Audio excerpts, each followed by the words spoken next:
Welcome to my channel RV maths academy. आज के इस वीडियो में मैंने फैक्टर का एक और इम्पॉर्टेंट कॉन्सेप्ट आपके साथ शेयर किया है और ये कॉन्सेप्ट भी कॉम्पिटिटिव एग्जामिनेशन में बहुत पूछा जाता है, बहुत ही ज़्यादा इंपॉर्टेंट है और मैंने कोशिश की है इस कॉन्सेप्ट को भी बहुत ही इजी मेथड से आपको समझाने की। तो डेफिनेटली ये वीडियो भी आपके लिए हेल्पफुल रहेगा और आपको मज़ा आएगा उसे सीखने में। तो चलिए स्टार्ट करते हैं और देखते हैं वो कॉन्सेप्ट क्या है और उस पर कैसे क्वेश्चन आते हैं। तो सबसे पहले हमारे पास जो क्वेश्चन आ रहा है, in how many ways can 300 be written as a product of two factors. यानी कि 300 को हम किस तरीके से दो दो फैक्टर्स के प्रोडक्ट की फॉर्म में लिख सकते हैं, ये हमें पता लगाना है। तो सबसे पहले मैं उसका कॉन्सेप्ट समझाऊंगी। तो यहाँ पर जो आपके पास नंबर दिया हुआ है 300, उसके मैं प्राइम फैक्टराइजेशन को एक्सपोनेंशियल फॉर्म में लिख लेती हूँ। तो 300 का जो प्राइम फैक्टराइजेशन एक्सपोनेंशियल फॉर्म में होगा वो 2 होगा, 2 की पावर 2, 5 की पावर 2 एंड 3 की पावर 1। क्योंकि इसका जो अगर प्रोडक्ट हम देखेंगे तो कितना आ रहा है 300। अगर हम टोटल फैक्टर्स पता लगाएं तो 3, 3, 9, 9 to 18 यानी टोटल फैक्टर्स हो गए 18। अब क्या करेंगे, हम 300 का फैक्टर्स पता लगाते हैं कौन कौन से होते हैं, क्योंकि अगर हम फॉर्मूला बताने से पहले उसका कॉन्सेप्ट समझना बहुत ज़रूरी है।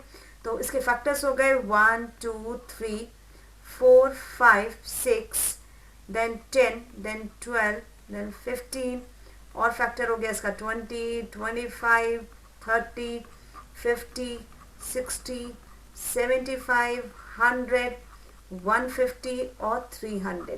तो अगर काउंट करें 1, 2, 3, 4, 5, 6, 7, 8, 9, 10, 11, 12, 13, 14, 15, 16, 17, 18। तो ये 18 फैक्टर्स हो गए। अब हमें इसमें दो दो फैक्टर्स का प्रोडक्ट इस तरीके से लिखना है कि वो प्रोडक्ट 300 के इक्वल हो। तो देखिए क्या क्या कॉम्बिनेशन बन सकते हैं। 1 और 300 को अगर हम मल्टीप्लाई करेंगे तो 300 आएगा। 2 एंड 150 को आप करते हैं या फिर 3 और 100 को करते हैं।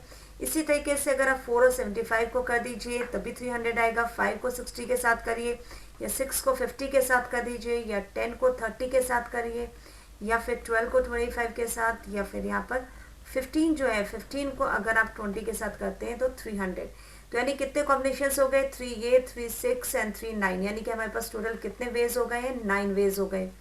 अगर आप इसे ध्यान से देखें तो यहाँ पर 18 था और ये जस्ट उसका हाफ आया है। तो यहाँ पर हम फॉर्मूला बना सकते हैं कि जो नंबर ऑफ वेज होते हैं वो क्या हो गए, नंबर ऑफ फैक्टर्स के जस्ट हाफ होते हैं। तो ये फॉर्मूला हो गया नंबर ऑफ फैक्टर्स अपॉन 2। तो बहुत ही इसी तरीके से आप कितना भी बड़ा नंबर हो उसको कितनी तरीके से आप उसके दो दो फैक्टर्स के प्रोडक्ट के फॉर्म में लिख सकते हैं आप इस फॉर्मूले की हेल्प से। अब आता है एक नया क्वेश्चन आपके पास, in how many ways can the number 36 can be written as a product of two factors.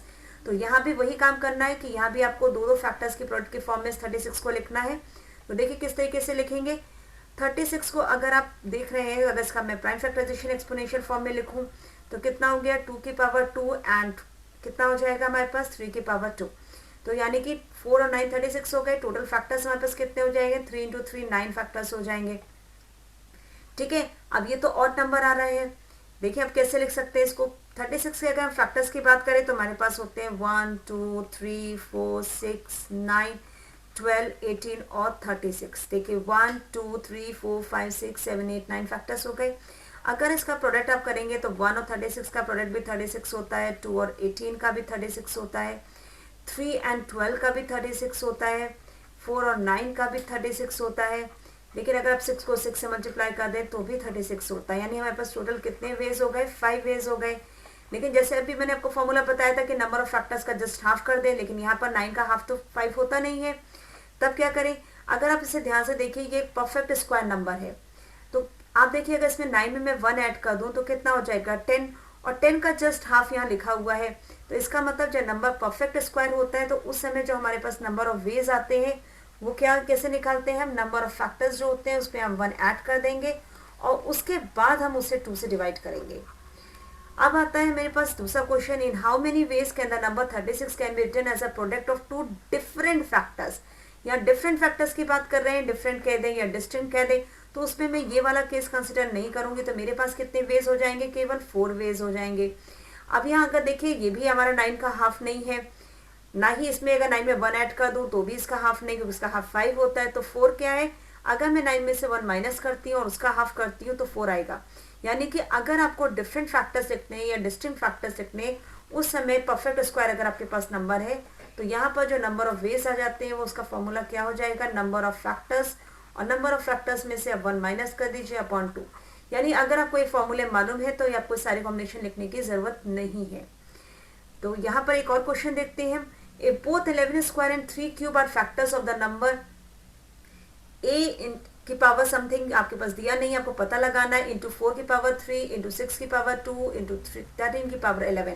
तो यहाँ एस्ट्रिक मतलब प्रोडक्ट है। Then what is the smallest possible value of a. तो देखिए 11 स्क्वायर जो है इसका फैक्टर है और 11 एक प्राइम नंबर है। तो यहाँ पर देखिए 13 भी प्राइम नंबर है, वो डिविजिबल नहीं है, ना 6 डिविजिबल है 11 से, ना 4 डिविजिबल है। इसका मतलब 11 स्क्वायर है, यहाँ पर ए की जगह 11 स्क्वायर आएगा। अब आपसे कहा 3 क्यूब, अगर आप 6 के फैक्टर करते हैं तो कितना आता है 3 इंटू 2 और इसे पावर 2 दी है, यानी 3 स्क्वायर तो यहाँ आ रहा है, लेकिन यहाँ पर 3 की पावर 3 यानी एक 3 और है, और 3 से जो है ना तो 4 डिवाइड होता है ना 13। इसका मतलब ए की जगह 3 और आएगा। तो यानी टोटल कितना हो गया 121 इंटू 3 यानी कि कितना हो गया 363। तो यही इसका आंसर है। आई होप आपको ये जो आज मैंने कॉन्सेप्ट समझाया बहुत अच्छे से समझ में आया होगा और नेक्स्ट टाइम आप डेफिनेटली इस कॉन्सेप्ट के क्वेश्चंस को अटेम्प्ट कर पाएंगे। नेक्स्ट वीडियो में मैं कुछ और कॉन्सेप्ट आपके साथ शेयर करूंगी। Till then good bye.